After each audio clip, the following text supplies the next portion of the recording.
by Riven Victor, but because again, the games aren't going long enough to let the mech value actually matter, and generating mechs up the curve on the way to Rumble just isn't a viable strategy.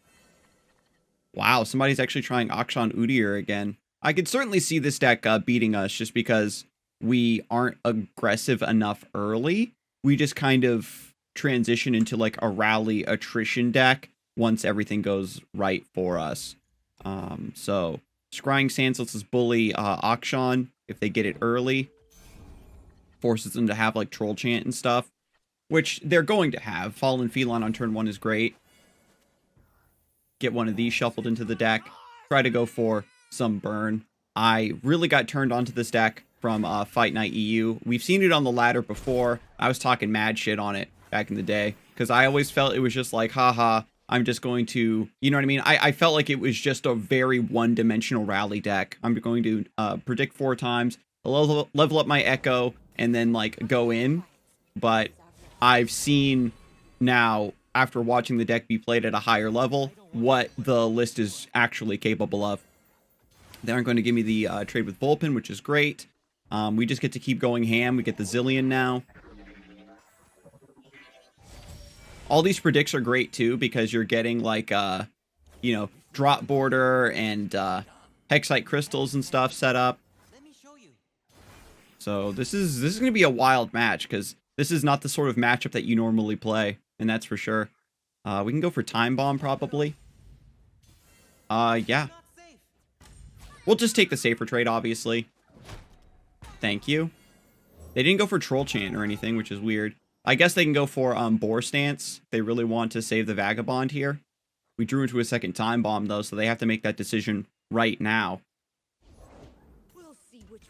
Oh, man.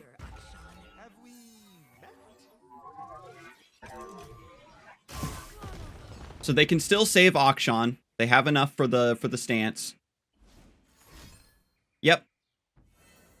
But the Vulpin Wanderer goes down. And then ZILEAN levels up. So now I'm going to get like a mid-game value spike. It's going to be very, very strong, especially with the Quicksand. We've only got 2 Time Bombs left in the deck, however, which is kind of sad. Ooh, Hexite Crystal is godlike. We can actually do Voice of the Risen and Hexite Crystal this round. Because then we get a fleeting Voice of the Risen and a fleeting Hexite Crystal for next round. This makes this attack, like, immensely threatening. Voice of the Risen is really carries this deck, too. Like, after playing it a few games off stream, I really saw how important this was to the game plan. They're just going to take all that damage? Yeah, see, because they can't trade with the Akshan. I think I am going to throw it on the Hexite Crystal to get another one. Superb. I feel like that deck is certainly has more play against me, but I just popped off too hard. We're both playing decks that kind of want to just stare across the board from the opponent and set up. So now we get, again, another Voice of the Risen. Another Hexite Crystal. We got Feral Prescience. Maybe we get some drop borders down on top of this. Let's try it.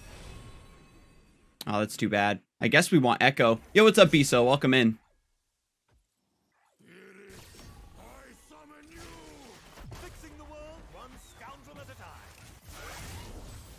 The deck is just too slow. I'm just going to throw out the Hexite Crystal because it's fleeting. Akshan Freljord, I think, has a lot of potential. Because people tried it out when Udyr first came out, but the meta was just too fast. You know what I mean? So if the meta becomes like a slower board-based game, they can just kind of bully their way, I think.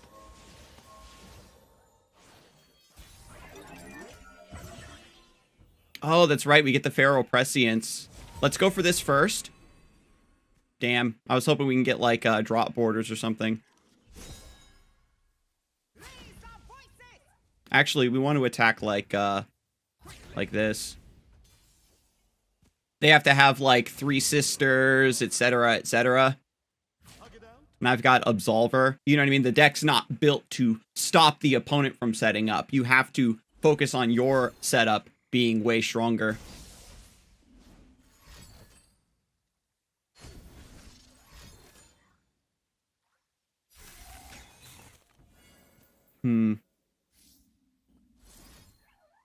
Oh yeah, and then they don't have any mana. 1 mana left.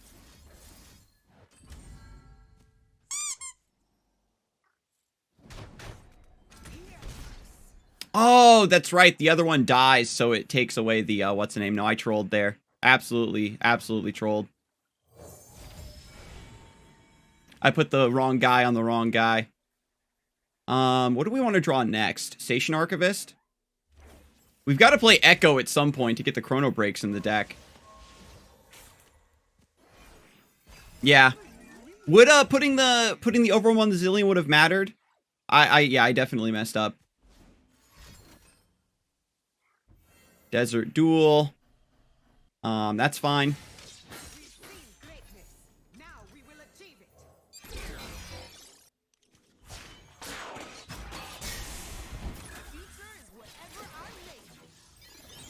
Then we just got to get Chrono Break, because that's going to revive my Voice of the Risen as well.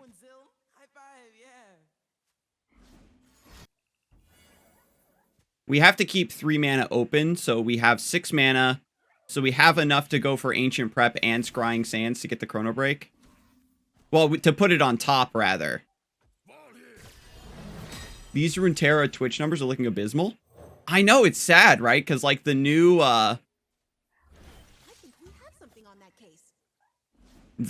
like, patch and everything seemed like it was a good idea. There's Drop Border, finally. Yeah, we just kind of missed our timing on the Chrono Break. So we've got Fallen Feline coming. We've got Quicksand available, so like they can't kill us with Overwhelm. Suicide ZILEAN, get a new one, get a bomb. No, I can just keep duplicating cards with ZILEAN because I only need to deal 1 damage to them.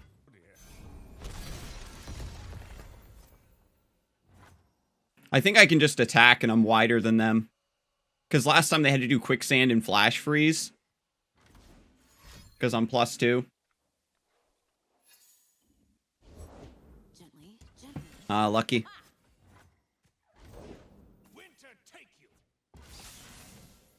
Alright, that changes things. We have 2 more Time Bombs in the deck. We get a fleeting EKKO. So let's play Fallen Feline first.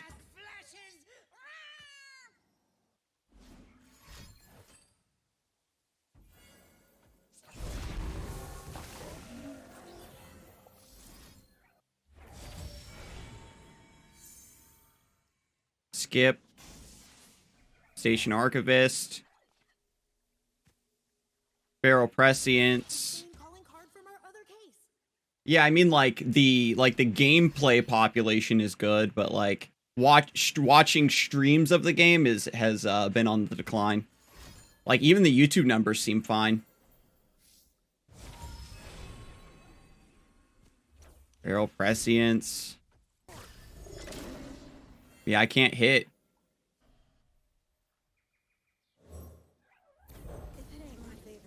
We can attack with EKKO, get the time trick.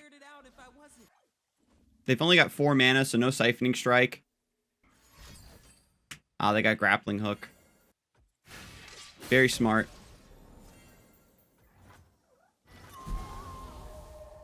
We have Quicksand to not die to Overwhelm.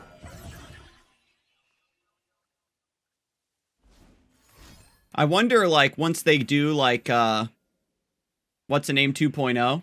Path of Champions 2.0. If we're gonna get, like, a Slay the Spire-esque Renaissance.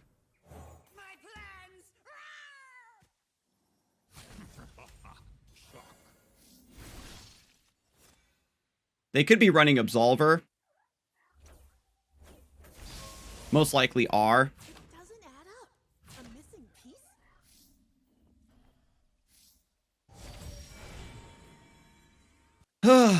Man, Ruinous Path would have been good too to get.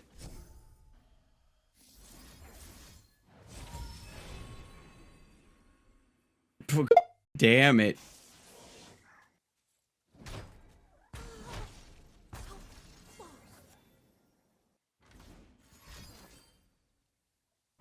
Everyone should have a grappling hook. But I still gotta learn this deck. Yeah, I forgot to click the bomb, I just realized.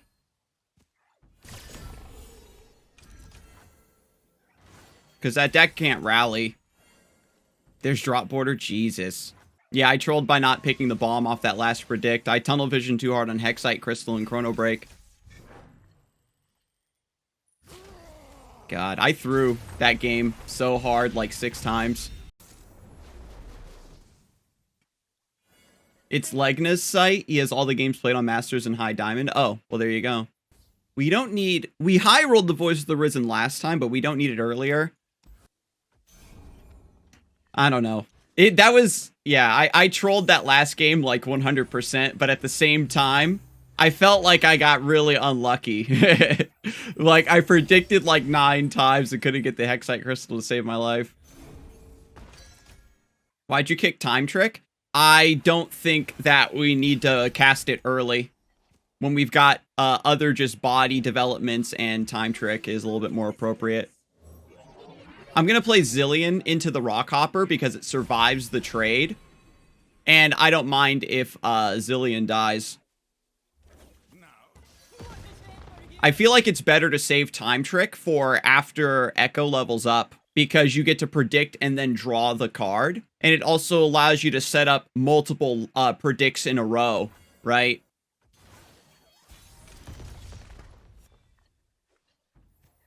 Do I want to attack now? I get some damage in. The punish, I guess, is like Endless Devout or something.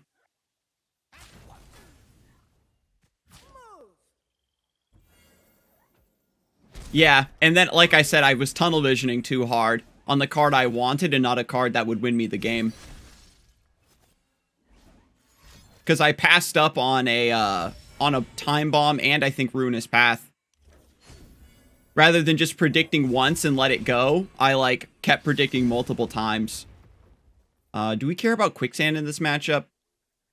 Not really. I'll take Ruinous Path.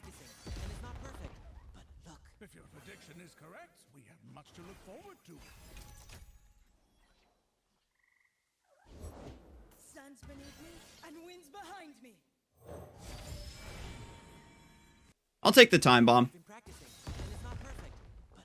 If your prediction is correct, we have much to look forward to.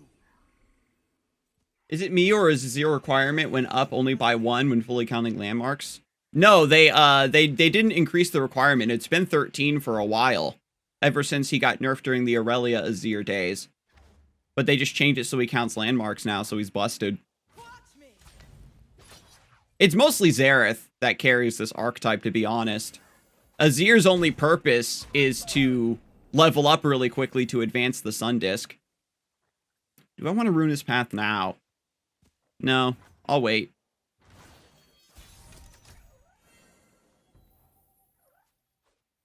See what I've learned? It's not safe. So what we want to do is Chronomancer and then play the Time Bomb.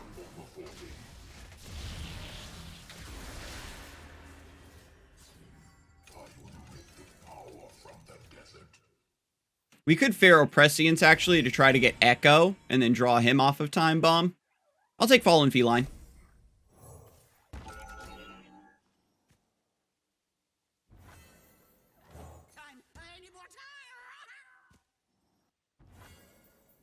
And then we can Chronomancer again. I'll take another Time Bomb. I'm not exactly sure how good or bad this specific matchup is. It's probably not very good for us, because they have like Rite of Negation for the Chrono Break, but by being able to revive our board, we just constantly have things in play. We don't have to worry about Xerath, I guess, is kind of the idea.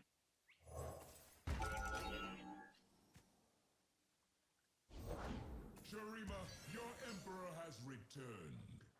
Your arrogance will cost you again.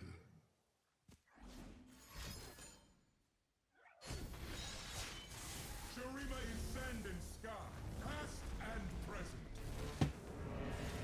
I think we need to just high roll a little bit harder. We need like leveled up ZILEAN really fast, or we need to get like EKKO on curve to even really stand a realistic chance against this deck. But we were talking about it yesterday, is that like Xerath Azir doesn't have like a ridiculously high win rate the way like Yordles and Arms or like other aggressive decks do. But that's because those decks beat this one, you know what I mean? Like, it's a filter of what really does see play in the metagame. All are welcome. The order is given.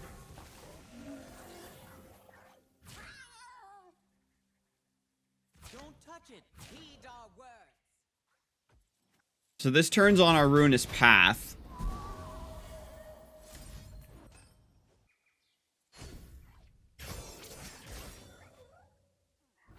Drop Border doesn't do anything for us. And now I'm locked out of summoning anything because of this.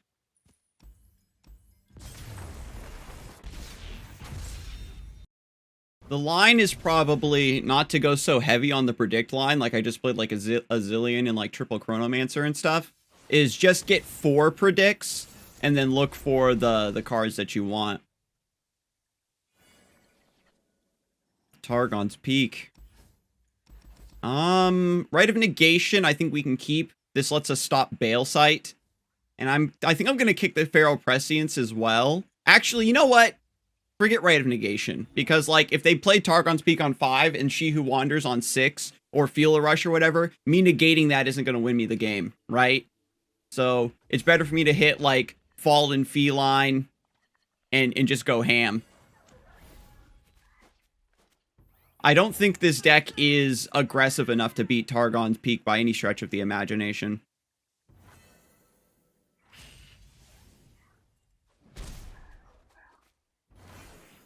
Yo, what's up, Invoker? Welcome in.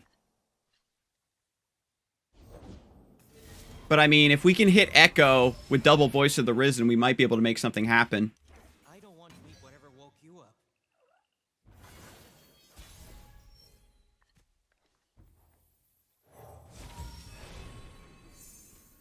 Take another Fallen Feline. Always rely on you to keep Targon's Peak is such a slimy deck. There's almost no agency to the matchup. You're just at the mercy of their draws. can be undone.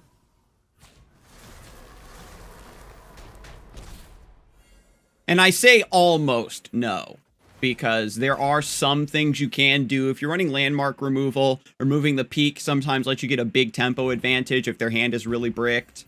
Stuff like that. They do have mana for Avalanche here, so I kind of don't want to play the EKKO yet. Time. I need more time.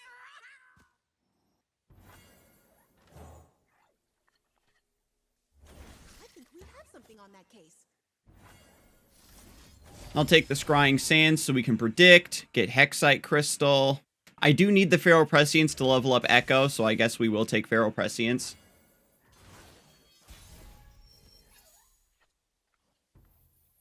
As I suspected.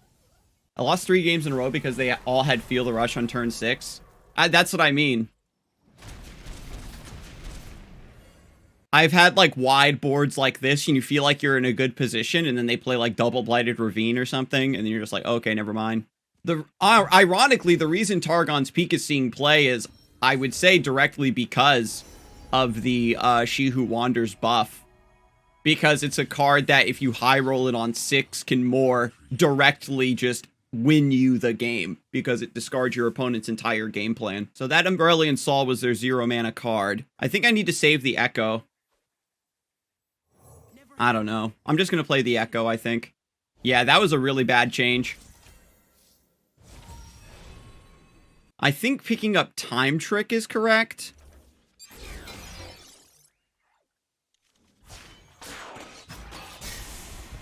love it when things converge like that.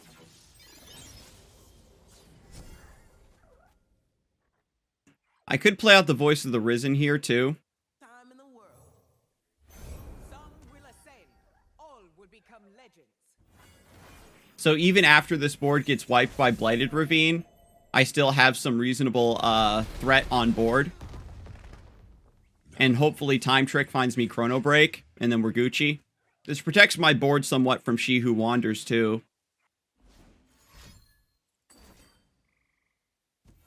Sunburst on EKKO. They're paying full price for it, which is nice.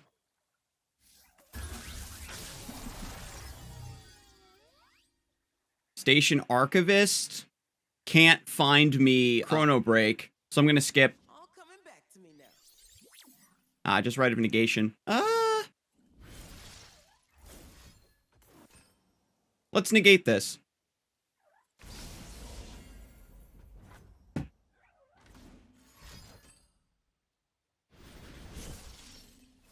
Zero Mana Living Legends. Okay, so they can play like a Destroyer or something here. Then with double Voice of the Risen, we might be able to set up an open attack. Depends on like if the cards over here in their hand are like Ice Shard or anything, or Blighted Ravine, where by filling up their hand with the Living Legends, they have a chance to just go for AoE, because I don't have Chrono Break. Our stories, our struggles have built So EKKO's going to go down. I will get a Time Trick. They pull EKKO. They can't attack with Aurelion Sol because I'll trade.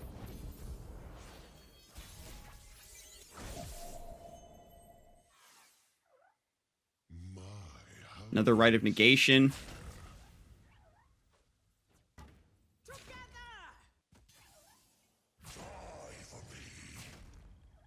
How many fast speed answers does that deck run? Oh my god, we did it, chat.